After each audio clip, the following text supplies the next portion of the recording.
मंत्रिपरिषद की जो कमेटी है पार्लियामेंट्री अफेयर्स की, उसने आज ये निर्णय किया कि राष्ट्रपति जी को फरोख्त करने की सिफारिश की जाए।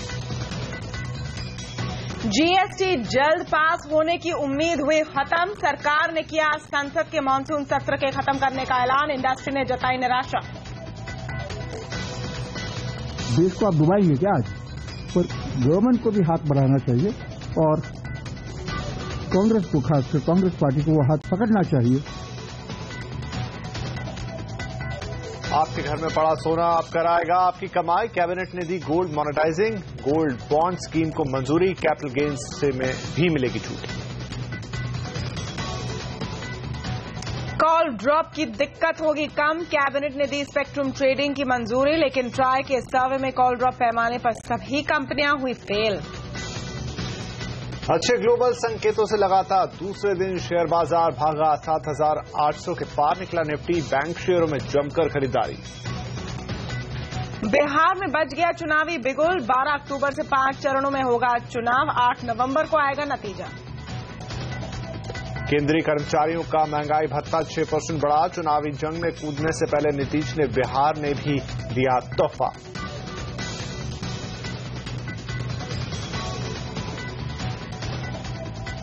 नमस्कार, आप देख रहे हैं आवाज एट 9। मैं हूं तमन्ना इनामदार दत्ता।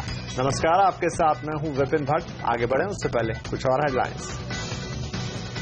घरेलू स्टील कंपनियों को सरकार की राहत देने की तैयारी। सेफगार्ड डीजी ने की स्टील पर 20% सेफगार्ड ड्यूटी की सिफारिश। कर्ज में डूबी कंपनी एबीजी शिपयार्ड की कमान बैंक ले सकते हैं अपने हाथ। सितंबर तक निवेशकों का ऐलान नहीं हुआ तो फैसला संभव। मुंबई में मीट बिक्री पर 4 दिन की रोक का शिवसेना ने किया खुला विरोध। उद्धव ठाकरे ने कहा मुंबई में नहीं लगने देंगे बैन। सऊदी अरब के डिप्लोमेट पर लगा नेपाली मां बेटी के साथ गैंग रेप का आरोप। पुलिस ने किया केस दर्ज, लेकिन सऊदी दूतावास का आरोपों से इनकार। और एप्पल आज रात लॉन्च कर सकता है नया आईफोन। हे सीरी इवेंट में एप्पल टीवी और आईओएस के अपग्रेडेड वर्जन से भी उठ सकता है पर्दा। लेकिन सबसे पहले अब आपको घर का सोना बेकार नहीं रहेगा। आपका घर का सोना अब आप सोना कमाई का जरिया भी बना सकते हैं। सरकार ने इसके लिए बड़ी स्कीमों का ऐलान किया है।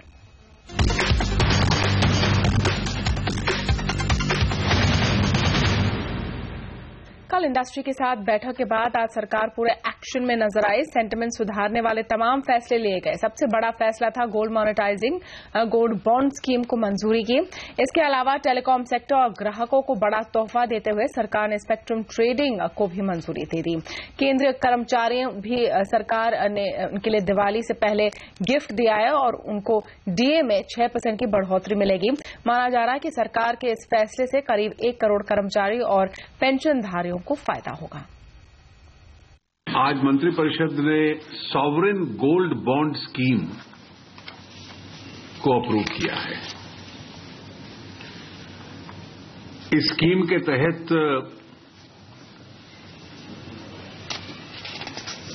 एक्चुअल सोना खरीदने की आवश्यकता नहीं है, गोल्ड बॉन्ड्स खरीदे जा सकते हैं। कुछ महीना पहले हम लोगों ने स्पेक्ट्रम शेयरिंग की पॉलिसी को अप्रूव किया था और स्पेक्ट्रम ट्रेडिंग की पॉलिसी को आज कैबिनेट ने अपनी मंजूरी दे दी है। टेलीकॉम सेक्टर की बहुत मांग रही थी इफेक्टिव डिलीवरी के लिए। 1 जुलाई से लेकर उसमें रिवीजन होता है सरकारी कर्मचारियों के डियरनेस अलाउंस का, तो 6% डियरनेस अलाउंस मंजूर किया गया। गोल्ड स्कीमों पर टैक्स को लेकर भी सरकार ने सफाई दी है। इकोनॉमिक अफेयर्स सेक्रेटरी शक्तिकांता दास ने कहा है कि गोल्ड बॉन्ड के रिडम्पशन पर कोई कैपिटल गेन टैक्स नहीं देना होगा। साथ ही गोल्ड मॉनेटाइजेशन पर भी टैक्स छूट दी जाएगी।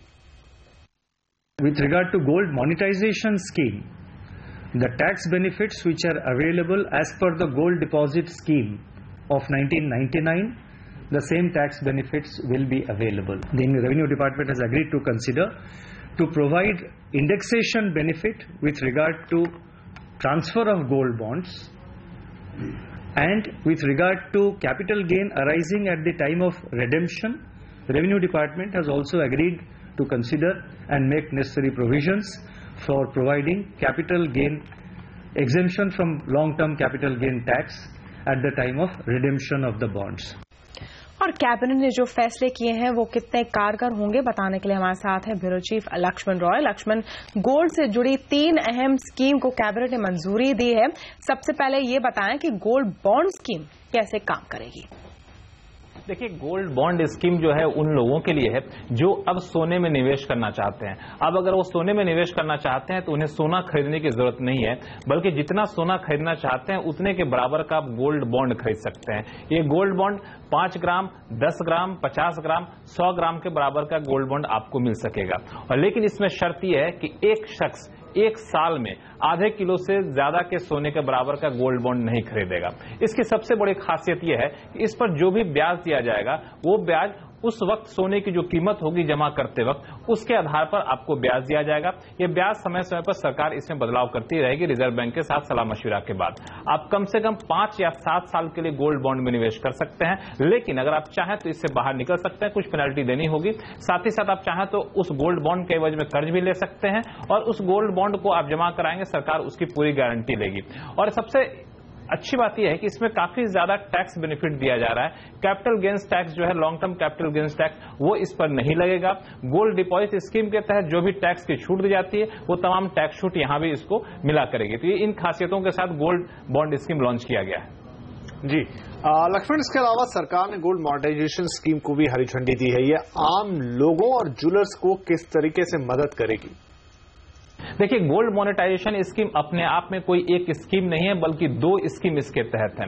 एक स्कीम है गोल्ड डिपॉजिट स्कीम जो पहले चली आ रही थी 1996 से, उसका नया वर्जन लॉन्च किया गया है। और दूसरा है गोल्ड लोन अकाउंट स्कीम। ये गोल्ड लोन अकाउंट स्कीम जो है वो गोल्ड ज्वेलर्स के लिए है, गोल्ड डिपॉजिट स्कीम आम लोगों के लिए। इस स्कीम के तहत कोई भी शख्स जाकर के अपनी सोने की ज्वेलरी, सोने का सिक्का, गोल्ड बार वहां जमा करा सकता है और उस जमा कराने के बाद आपको एक गोल्ड अकाउंट खोला जाएगा बैंक में और उस बैंक में दिखा दिया जाएगा कि आपने इतने का गोल्ड जमा कराया है। और फिर इसमें यही फॉर्मूला लागू होगा कि जिस दिन आपने गोल्ड जमा कराया है उस वक्त सोने की जो कीमत होगी उस कीमत के आधार पर आपको ब्याज दिया जाएगा। आपके पास तमाम ऑप्शन होंगे। शॉर्ट टर्म में जमा कराना चाहते हैं तो 1 से 3 साल के लिए, मीडियम टर्म में 5 से 7 साल के लिए, लॉन्ग टर्म में 12 से 13 साल के लिए आप गोल्ड जमा करा सकते हैं। और तीनों ऑप्शन में अलग अलग ब्याज दरें होंगे जो सरकार अलग अलग तरीके से इसको तय करेगी।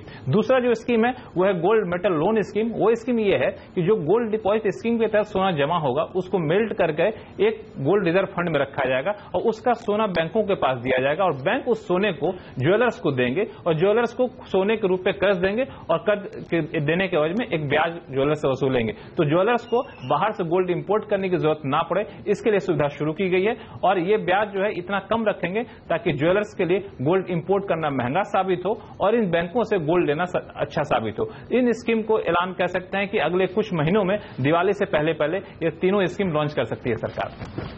जी शुक्रिया सारी जानकारी के लिए। और जानकार गोल्ड मोनेटाइजेशन और गोल्ड बॉन्ड स्कीम को आकर्षक बता रहे हैं।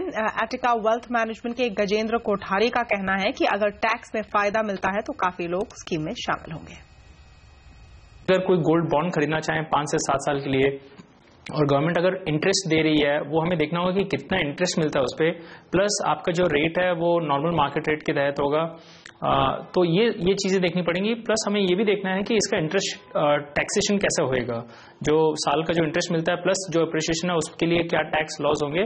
तो अगर ये फेवरेबल है तो मेरे ख्याल से बहुत लोग इसमें जाना चाहेंगे। ये बहुत अच्छी स्कीम है कि हाउस होल्ड का गोल्ड बाहर आएगा और इसका फायदा हर निवेशक को, गोल्ड के हर निवेशक को इर्रेस्पेक्टिव ऑफ साइज उठाना ही चाहिए, क्योंकि तो ये मुफ्त का ब्याज एक्स्ट्रा मिलेगा। क्योंकि आज की डेट में गोल्ड की इन्वेस्टमेंट्स सिर्फ प्राइस पे निर्भर करती हैं, गोल्ड के प्राइस के मूवमेंट पे निर्भर करती हैं। अब उसके अलावा अगर आपको एक इंटरेस्ट मिल जाए तो आपकी किकर मिल जाएगी। तो बड़े ही इर्रेस्पेक्टिव, क्योंकि इसकी जो मिनिमम टिकट है 30 ग्राम्स की है, जो कि बहुत ज्यादा स्ट्रेच नंबर नहीं है, तो मेरे हिसाब से इसका बहुत फायदा हो सकता है हर किसी निवेशक को, गोल्ड के निवेशक को, यूजर को नहीं।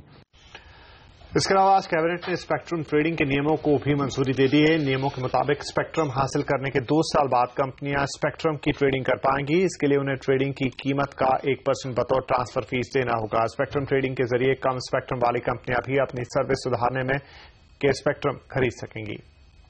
इधर संचार मंत्री ने टेलीकॉम कंपनियों को फिर कहा है कि सरकार टेलीकॉम सेक्टर के लिए बड़े फैसले ले रही है और अब कंपनियों को भी कॉल ड्रॉप की परेशानी से ग्राहकों को छुटकारा दिलाना होगा।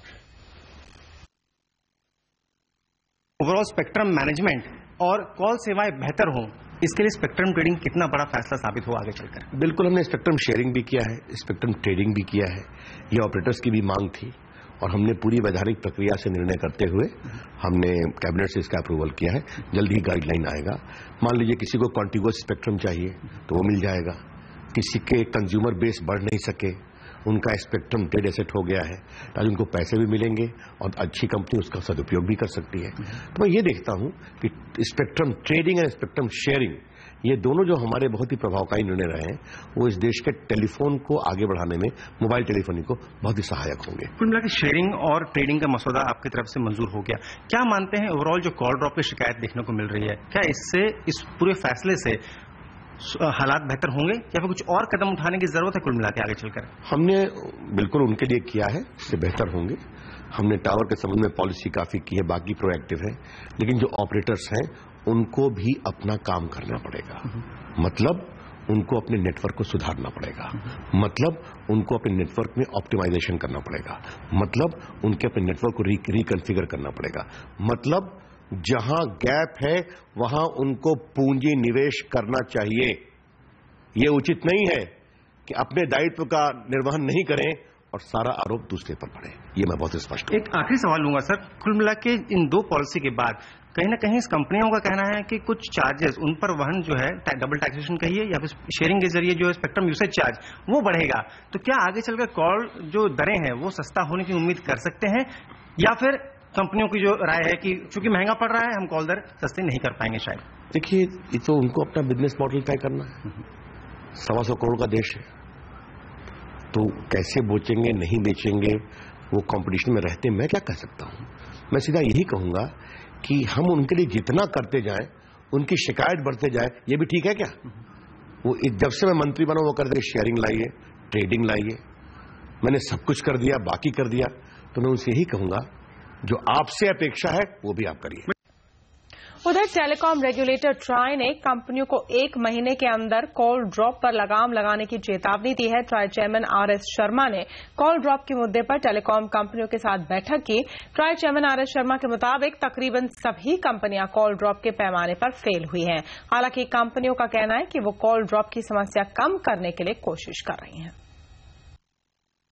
That the call drop problem is a very serious problem, and especially the survey which we had done of Delhi and Mumbai, the drive test, we apprised them of the results of those drive tests, and it is very clear from those results that except 1 or maybe 2 operators, everybody was falling short of the prescribed standards. And these were standards of call drops, of other kinds of, service related, quality of service related parameters. Videocon CEO Arvind Bali से spectrum trading के बारे में exclusive बातचीत की है हमारे संवाददाता दीपक साहू ने। कैबिनेट ने स्पेक्ट्रम ट्रेडिंग को यहाँ पर हरी झंडी दे दी है, किस हद तक कैसा फायदा होता देख रहे हैं? कंसोलिडेशन को कितनी मदद मिल पाएगी? देखो, इसका मेन जो फायदा है, लोगों के जो स्पेक्ट्रम है वो आपस में शेयर कर पाएंगे, इकट्ठे यूज कर पाएंगे, तो इसका इंडस्ट्री को जो बेनिफिट होगा। क्योंकि कॉल ड्रॉप का इशू चल रहा है, अच्छी क्वालिटी की बात चल रही है, तो स्पेक्ट्रम आपस में लोग शेयर करेंगे और उससे बेटर वो होगा। अभी तक ये, क्योंकि शेयरिंग की पॉलिसी भी अभी 15 दिन पहले ही अनाउंस हुई थी, और जैसे ही वो पॉलिसी अनाउंस हुई लोगों ने आपस में बात करनी शुरू की, लेकिन क्लियर रोड मैप चाहिए था, तो वो ट्रेडिंग के साथ रोड मैप आ गया है, तो लोग आपस में दोबारा बात करेंगे और देखेंगे कौन कौन से सर्कल में कैसे कैसे हम लोग आपस में स्पेक्ट्रम शेयर कर सकते हैं। कुल मिलाकर वीडियोकॉन की बात करें तो किन किन सर्कल्स में यहाँ पर फायदा होता देख सकते हैं आगे चलकर? देखो, हमको पंजाब सर्कल में काफी फायदा होगा क्योंकि पंजाब में हमारे पास स्पेक्ट्रम कम है और कस्टमर ज्यादा है, तो हमें वहां पे कुछ ना कुछ टाई अप करना है। सिमिलरली हरियाणा और एमपी सीजी का जो सर्कल है वहां पे हम इसका फायदा देख रहे हैं कि आपस में टेक्नोलॉजी पार्टनर्स के साथ मिलके कुछ अच्छा सॉल्यूशन निकालेंगे ताकि कस्टमर्स को हम लोग 2G और 4G दोनों सर्विस दे पाएं। अभी तक 4G देने के लिए एक बहुत बड़ा कंस्ट्रेंट था। हम बहुत टाइम से LTE की बात कर रहे थे, लेकिन हमारे पास सिर्फ 5 मेगाहर्ट्ज स्पेक्ट्रम था और 5 मेगाहर्ट्ज स्पेक्ट्रम पे 4G नहीं दिया जा सकता था। तो इसलिए हम लोगों को ये इसका बहुत फायदा होगा क्योंकि अब हम मिलके ऐसा नेटवर्क लगाएंगे जिसमें 2G और 4G दोनों काम करेंगे। और GST का सपना और टला, इस पर क्या कह रहे हैं राहुल बजाज, बताएंगे आपको।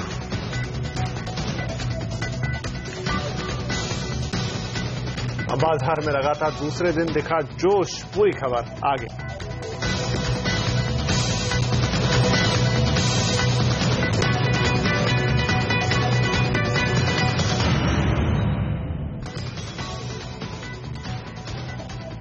रिफॉर्म की उम्मीदों को तगड़ा झटका लगता दिख रहा है। जिस GST को लेकर इंडस्ट्री और बाजार दोनों उम्मीदें लगाए बैठे थे वो अब टूटती दिख रही है। केंद्र सरकार ने GST बिल को पास कराने के लिए संसद के मॉनसून सत्र को दोबारा बुलाने का इरादा छोड़ दिया है। वित्त मंत्री अरुण जेटली ने आज बताया कि सरकार राष्ट्रपति से मॉनसून सत्र के सत्रावसान की मांग करेगी। साथ ही उन्होंने एक बार फिर जोर दिया कि मोदी सरकार GST कानून पास कराने के लिए हर संभव कदम उठाएगी। उन्होंने कहा कि GST बिल का ड्राफ्ट लगभग तैयार है और इसे संसद के अगले सत्र में पास कराने की कोशिश होगी। प्रयास चलता रहेगा। अगर स्थिति में कोई परिवर्तन आता है तो मंत्रिपरिषद उस पर फिर एक बार पुनः विचार करेगा, क्योंकि मंत्रिपरिषद की जो कमेटी है पार्लियामेंट्री अफेयर्स की, उसने आज ये निर्णय किया कि राष्ट्रपति जी को फरोग करने की सिफारिश की जाएगी। उद्योग जगत के नुमाइंदे लगातार इस बात की जरूरत बता रहे हैं कि GST को पास कराया जाए। उन्होंने सभी राजनीतिक दलों में अपील की कि वो GST और लैंड बिल पर साथ आए। CNBC आवाज के साथ एक्सक्लूसिव बातचीत में बजाज ग्रुप के चेयरमैन राहुल बजाज ने कहा कि देश हित के लिए GST और भूमि बिल पर सहमति बनाना जरूरी है। इम्पोर्टेंट है GST तो बहुत ही इम्पोर्टेंट, लैंड बिल भी, पर देखिए समझना यह है दोनों बिल के बिना 67 साल से हम जिंदा है, इंडस्ट्री जिंदा है, ये नहीं कि मर गए। पर इसका ये मतलब नहीं कि नहीं करना चाहिए। ग्लोबली कंपेरेटिव होने के लिए ये बहुत जरूरी है और इसी के लिए government and the opposition party specially Congress must come together. इस विषय पर और बातचीत करने के लिए हमारे साथ जुड़ रहे हैं आवाज के प्रधान संपादक संजय पुगलिया। संजय जी, GST लेट होने का खतरा पैदा हो ही गया है और उसके कई तरह के फॉल आउट हो सकते हैं। पॉलिटिकल भी होगा, इकोनॉमिकल भी होगा, लेकिन अगर हम इकोनॉमिक इम्पैक्ट की बात करें तो 1 अप्रैल 2016 से इसे लागू होना था और अब शायद ये लग रहा है कि नहीं हो पाएगा। कितना बड़ा झटका मान रहे हैं आप इसे? बिल्कुल, 1 अप्रैल 2016 से लागू करना जो है अब वो असंभव है। हालांकि सरकार ये कहेगी कि जहां तक इस मशीन को चलाने का सवाल है उसकी हमारी तैयारी पूरी है, लेकिन विंटर सेशन में ये पास होने के बाद राज्यों की विधानसभाओं को जाना है, उसके बाद वो बिल का लौट करके आना है, फिर यहां पर क्लॉज बाय क्लॉज बाकी प्रोसेसेस को फॉलो करना है, उसमें बहुत देर हो जाएगी। इसलिए ये कहा जा सकता है कि 1 अप्रैल 2016 की डेडलाइन को लागू करना असंभव सा हो गया है। सरकार ने कोशिशें बड़ी की, लेकिन अगर इसमें जो संसदीय गणित को समझें तो मोटी बात ये अब समझ में आती है कि सरकार की कोशिशों में ये पक्का जवाब नहीं मिल पाया कि कांग्रेस और लेफ्ट साथ नहीं देंगे या नहीं देंगे। क्लियर था कि वो साथ नहीं देंगे और बाकी पार्टियों के सारे नंबर जोड़ने के बाद एक प्रकार का टच एंड गो केस था। पास हो भी सकता था 2/3 बहुमत से राज्यसभा में और वो गिर भी सकता था। इसीलिए यहां पर बिल को पास होने की जब कोई संभावना नहीं देखी है तो संसद के सत्र को अब प्रोरोग कर दिया गया है। संजय जी, GST पर आम सहमति न बना पाना या सरकार की नाकामयाबी के तौर पर देखा जाना चाहिए? सरकार ये ठीक से असेस नहीं कर पाई कि उसको 282 का जो पॉपुलर मैंडेट मिला है उसके रास्ते में राज्यसभा वाली जो बाधा है, जिसको हम कहें कि लेजिस्लेटिव मैंडेट उसके पास पूरी तरह से नहीं है, ऐसी परिस्थिति में वो रणनीति क्या बनाए। तो जिस अत्यंत आत्मविश्वास के साथ ऑर्डिनेंस लेकर के ये सरकार आई थी, उसने ये हिसाब नहीं लगाया कि जिस प्रकार से विपक्ष के साथ अत्यंत शत्रुतापूर्ण रिश्ता बना हुआ है दोनों पक्षों का, उसमें जीएसटी और लैंड बिल दोनों को विपक्ष को साथ लिए बगैर, पब्लिक ओपिनियन का दबाव बना करके विपक्ष को अपनी तरफ किए बगैर यह संभव नहीं था। तो मेरा मानना है कि इस देश में बहुत सारे काम होने हैं, बहुत बड़ी लिस्ट बनाई जा सकती है, लेकिन इस देश को जो तरक्की की तेज रफ्तार देने के लिए जीएसटी बिल का जल्दी से जल्दी पास होना बहुत जरूरी था। ये कह सकते हैं कि एक साल और नहीं होगा तो क्या फर्क पड़ जाएगा, लेकिन फर्क ये पड़ जाएगा कि जिस 10% की रफ्तार से हमको तरक्की करनी है, ये उसकी सबसे बड़ी चाबी होने जा रही है। इसलिए जीएसटी की देर जो है वो हमारे देश की तरक्की के लिए बहुत खराब देर है। इस मामले में मैं ये कहूंगा कि सरकार कोई और ऑल्टरनेटिव रणनीति ढूंढती और तब कोई रास्ता निकल जाता तो संभव था, लेकिन जिस प्रकार का टकराव विपक्ष के साथ था उसमें संभव नहीं था कि वो पास करा पाएगी। इसका मतलब ये हुआ कि 2016 जुलाई तक हम ये मान के चलते हैं कि कोई भी काम जिसमें संसदीय बैकिंग चाहिए, लेजिस्लेटिव बैकिंग चाहिए, वो ये सरकार कराने की स्थिति में नहीं है। जुलाई 2016 की डेट का महत्व ये है कि तब राज्यसभा में ये जो चुनाव होते हैं हर 2 साल में, उसके बाद नंबरों में कुछ फर्क आ जाएगा, जिसमें कांग्रेस की सीटें घटेंगी, दूसरों की बढ़ेगी, लेकिन तब भी वहां पर इतना बहुमत नहीं होगा एनडीए का कि जो चाहे सो करवा ले। जी संजय जी, बहुत शुक्रिया हमसे बातचीत करने के लिए। और अब बात करेंगे बाजार की। अच्छे ग्लोबल संकेतों और कैबिनेट के अहम फैसलों के दम पर मार्केट आज लगातार दूसरे दिन भी चढ़ने में कामयाब रहा। सेंसेक्स में आज फिर से 400 पॉइंट की तेजी रही, तो वहीं निफ्टी 7,800 के पार पहुंच गया। बाजार की रैली में मिड कैप शेयरों ने आज खूब जोश भरा। मिड कैप इंडेक्स 2% चढ़ने में कामयाब हुआ। Metal, auto, private bank, cement, oil and gas शेयरों में आज अच्छी तेजी देखने को मिली। बढ़ने वाले दिग्गजों में आज एनएमडीसी, एनटीपीसी, इन्फोसिस और एशियन पेंट्स जैसे दिग्गज शामिल थे। और एमओएफएसएल के जॉइंट एमडी रामदेव अग्रवाल ने आवाज एक्सक्लूसिव बातचीत में कहा कि अगर निवेशक लंबी अवधि का निवेश करें तो उन्हें फायदा ही होगा। Every time is a good time to buy stock if you are getting at reasonable price, right? है ना? So ये मार्केट टाइमिंग होगा। मतलब मैं तो ये बोलता हूँ अगले पिछले 20 साल में इन्फोसिस 6,000 गुना बढ़ा है। बाजार कितना गुना बढ़ गया? क्या संबंध है बाजार का? मतलब सी मार्केट इज परफेक्टली कोरिलेटेड।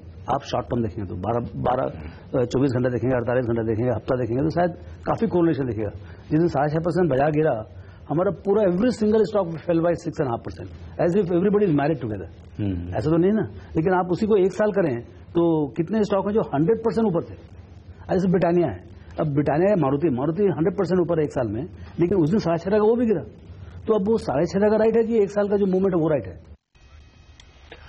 बाजार में भले ही इस वक्त उतार चढ़ाव दिख रहा है, लेकिन हम आपको बताते हैं कि 10 ऐसे दमदार शेयर हैं जो आपकी हर हाल में कमाई करवाएंगे। चलते हैं रिसर्च एनालिस्ट पूजा त्रिपाठी के पास। पूजा, कौन से वो 10 शेयर्स हैं, दमदार शेयर्स, जो इस वक्त भी कमाई करवा सकते हैं?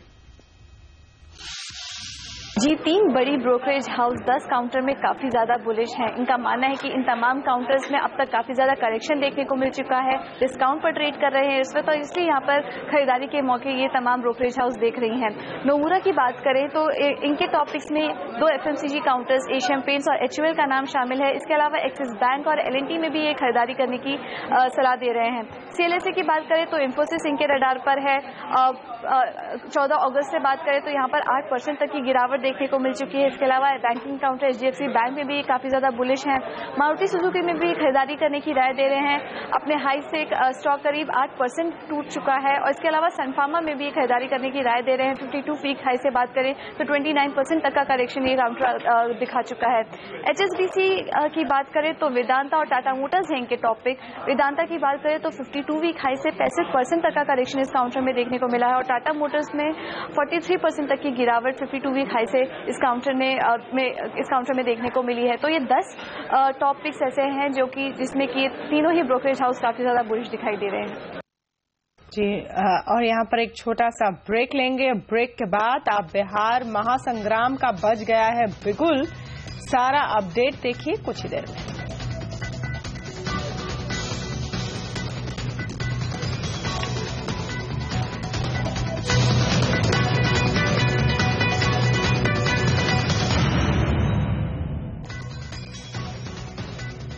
और अब बात बात करेंगे बिहार के महासंग्राम की। चुनाव आयोग ने आज चुनाव की तारीखों का ऐलान कर दिया है।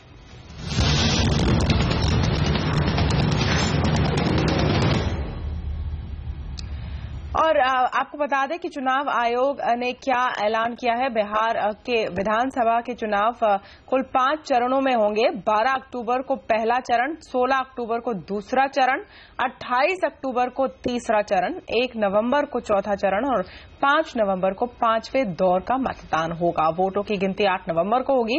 चुनाव आयोग के मुताबिक बिहार की 243 विधानसभा सीटों के लिए कुल 6 करोड़ 68 लाख मतदाता वोट डालेंगे। बिहार चुनाव में खास बात यह रहेगी कि ईवीएम यानी इलेक्ट्रॉनिक वोटिंग मशीन में पहली बार उम्मीदवारों की तस्वीर होगी। चुनाव के ऐलान के बाद बिहार के मुख्यमंत्री नीतीश कुमार ने कहा है कि आचार संहिता लागू होने के बाद पूरा ध्यान अब चुनाव पर केंद्रित किया जा सकेगा। आज इतना ही कि चुनाव की तारीखों का ऐलान हो गया, खुशी की बात है। मॉडल कोड लागू हो गया, कोड ऑफ कंडक्ट लागू हो गया। बिल्कुल हम लोग अब निश्चिंत होकर के सिर्फ और सिर्फ चुनाव में अपना पूरा समय दे पाएंगे। ऑफ कोर्स जो इसेंशियल विषय होते हैं गवर्नेंस के, उसके लिए जो दायित्व है उसको निभाते हुए अपना सारा करें। चुनाव के ऐलान के बाद लालू ने कहा ये चुनाव सिर्फ बिहार का नहीं, एक तरह से पूरे देश का चुनाव है। भाजपा को चुनौती देने के लिए आरजेडी ने की पूरी तैयारी। बिहार का चुनाव नहीं है, यह देश का चुनाव है। ये मामूली चुनाव नहीं है। इस चुनाव से पूरे भारत भर में भाजपा की सरकार का उल्टा गिनती शुरू हो जाएगा और उसी को ध्यान में रखते हुए हम लोगों ने अपनी तैयारियां की है। टेलीकॉम मंत्री रविशंकर प्रसाद ने बिहार चुनाव में एनडीए की जीत का पूरा भरोसा जताया है। आवाज के साथ एक्सक्लूसिव बातचीत में उन्होंने कहा कि एनडीए बिहार में विकास के मुद्दे पर चुनाव लड़ेगी। हम बिल्कुल बिहार के बदलाव के लिए संघर्ष कर रहे हैं, चुनाव में लड़ेंगे। बिहार के चुनाव के 2 ही मुद्दे हैं। नरेंद्र मोदी जी बीजेपी एनडीए बिहार को बढ़ाना चाहते हैं। लालू प्रसाद, नीतीश कुमार, सोनिया गांधी नरेंद्र मोदी को रोकना चाहते हैं। यही मुद्दा है। बिहार बदलाव के लिए आगे बढ़ेगा, आशा के साथ आगे बढ़ेगा, गुड गवर्नेंस के लिए आगे बढ़ेगा। और बिहार में पैकेज के बाद डीए पर भी पॉलिटिक्स शुरू हो गई है। केंद्र सरकार के डीए के ऐलान को जेडीयू ने बिहार के वोटरों को लुभाने की कोशिश बताई है। हालांकि खुद नीतीश सरकार ने केंद्र सरकार के जवाब में राज्य सरकार के कर्मचारियों के लिए भी डीए का ऐलान कर दिया है। This is a political bribe to the electorate of Bihar and these kind of incentive and the initiative must be stopped because it comes under the purview of the influencing the electorate on the eve of the election. Bihar का चुनाव सिर्फ मोदी के ही कद की परीक्षा नहीं है। बिहार के चुनाव पर बाजार की नजरें भी टिकी हुई है। मार्केट एक्सपर्ट अभय आइमा के मुताबिक बिहार चुनाव के नतीजों का असर मार्केट पर जरूर दिखेगा।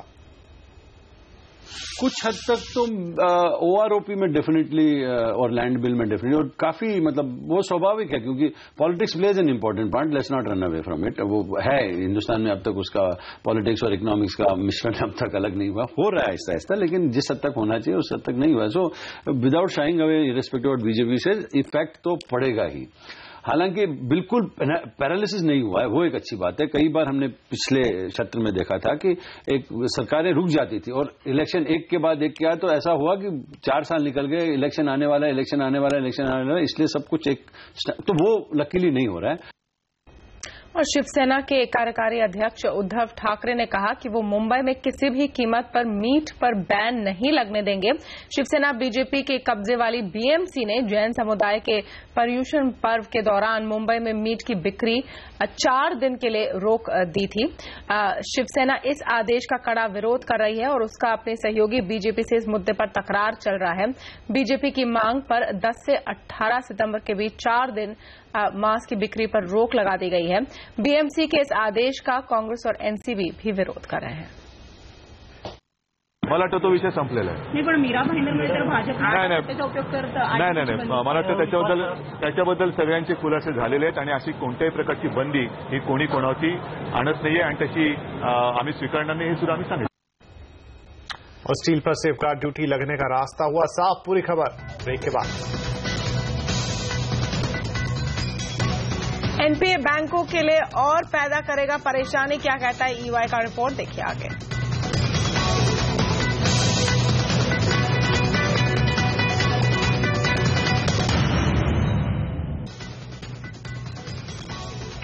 स्टील पर सेफगार्ड ड्यूटी लगाने का रास्ता साफ हो गया है. सेफगार्ड डीजी ने आज स्टील पर 20% सेफगार्ड ड्यूटी लगाने की सिफारिश वाणिज्य मंत्रालय के समक्ष की है. इसके तहत hot rolled flat product, non alloy steel पर सेफगार्ड ड्यूटी लगाने की सिफारिश की गई है, जिससे अंतरिम तौर पर 200 दिन के लिए 20% सेफगार्ड ड्यूटी लगाने की बात कही गई है.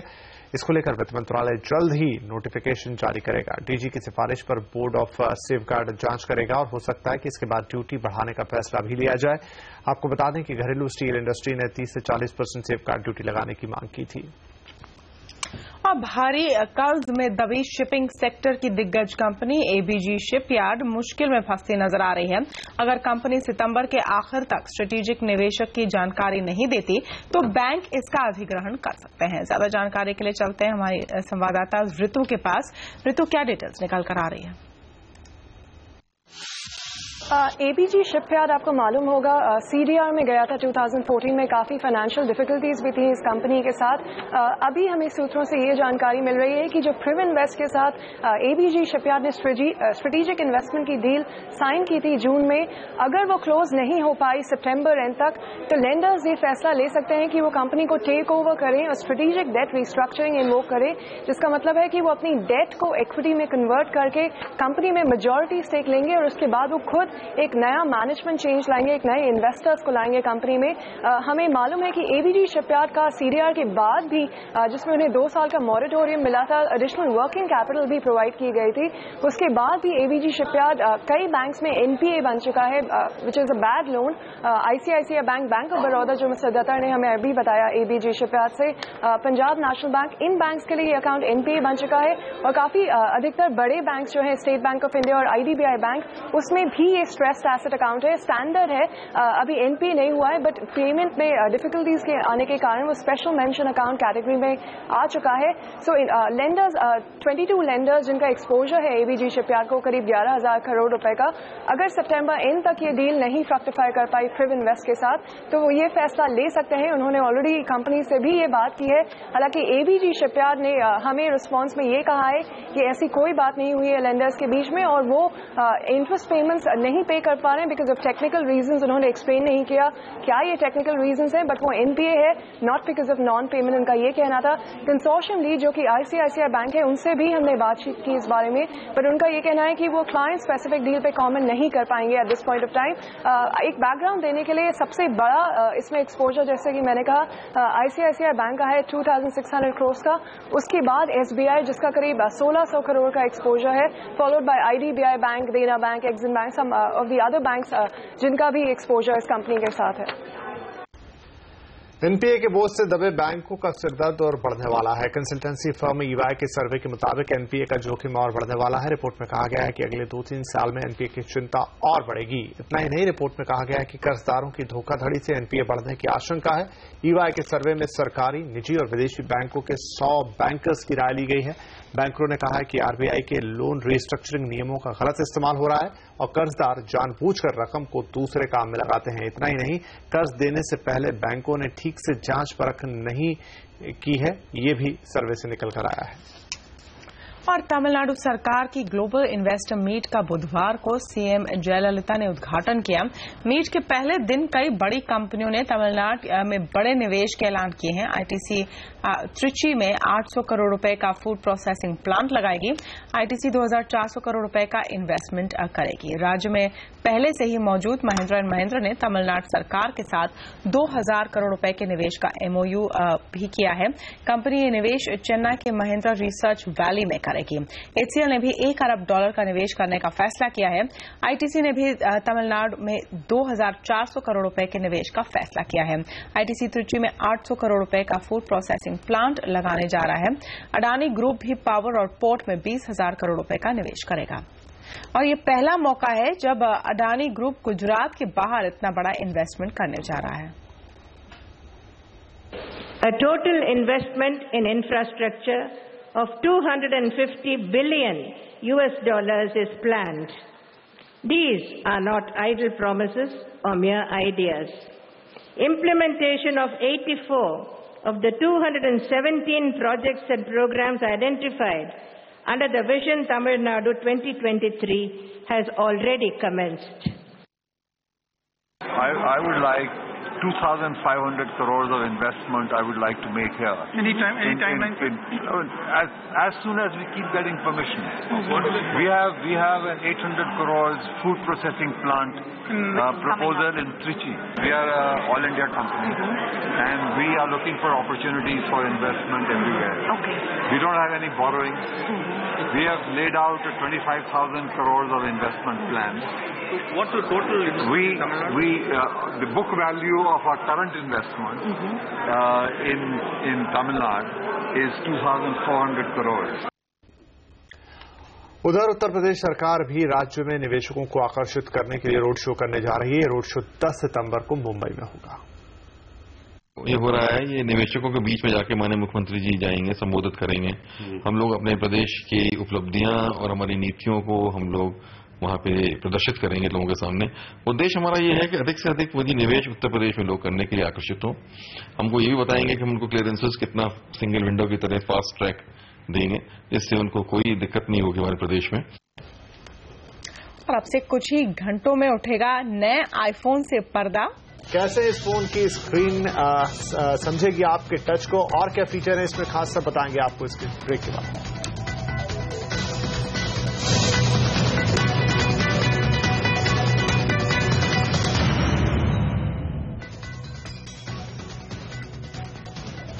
नेपाली मूल की एक महिला और उसकी बेटी के साथ बलात्कार के मामले में गुड़गांव पुलिस ने सऊदी अरब के एक डिप्लोमेट और उसके साथियों के खिलाफ मुकदमा दर्ज कर लिया है। आरोप है कि डिप्लोमेट और उसके दोस्तों ने नेपाली मूल की दोनों महिलाओं को बंधक बनाकर रखा और उनके साथ बलात्कार किया।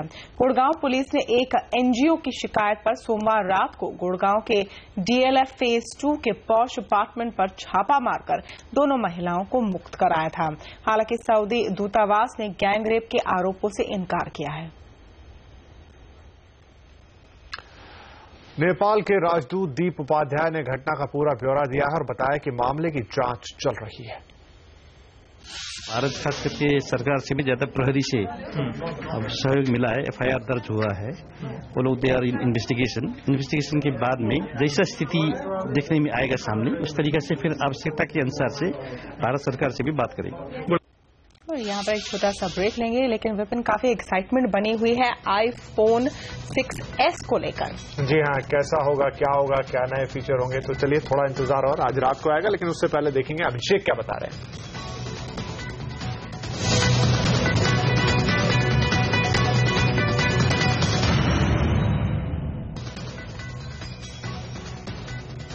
एप्पल अपने नए आईफोन से आज रात पर्दा उठा देगा। इस नए आईफोन में क्या क्या नया होगा और इसके लिए इंतजार करना चाहिए या नहीं, ये बता रहे हैं हमारे टेक गुरु अभिषेक तेलंग। तो अभिषेक, नए आईफोन का नाम क्या होने जा रहा है, iPhone 6s या iPhone 7? देखिए, नाम तो 6s ही होना चाहिए और आज दो नए आईफोन लॉन्च हो जाएंगे आज रात को, iPhone 6s और iPhone 6s Plus इनका नाम हो सकता है। जहां तक बात नए फीचर्स की है तो डिजाइन में तो बदलाव नहीं होने वाले, क्योंकि एप्पल की अभी तक की हिस्ट्री रही है कि उनके हर ऑल्टरनेट आईफोन पर डिजाइन में बदलाव होता है और हर एस डिवाइस में कोई नया इनोवेटिव फीचर जोड़ा जाता है। फॉर एग्जाम्पल iPhone 5s में टच ID वाला फिंगरप्रिंट स्कैनर या फिर 64 बिट आर्किटेक्चर वाला प्रोसेसर प्रोसेसर पहली बार किसी स्मार्टफोन में दिया गया था, जो उस वक्त किसी इनोवेशन से कम नहीं था। तो इस बार भी आईफोन 6s में कुछ ना कुछ इनोवेटिव जरूर जोड़ा जाएगा। एप्पल म्यूजिक इस बार नए आईफोन्स में आएगा ही, जो नेक्स्ट जनरेशन के म्यूजिक क्रिएटर्स और म्यूजिक लवर्स के लिए एक नए प्लेटफॉर्म की तरह काम करेगा। And mark my words, Apple music दुनिया भर की म्यूजिक इंडस्ट्री को बदल कर रख देगा। पर इसके अलावा भी आईफोन 6s में 3D फोर्स टच होने की उम्मीद है, जिससे आईफोन अलग अलग तरह के प्रेशर के साथ होने वाले टच को पहचान सकेगा। इसके क्या क्या इस्तेमाल होंगे ये तो आज रात को पता चलेगा जब एप्पल का कीनोट होगा, पर ऊपरी तौर पर ऐसा लगता है कि गेमिंग या कंटेंट क्रिएशन में फोर्स टच का इस्तेमाल बहुत बखूबी किया जा सकता होगा।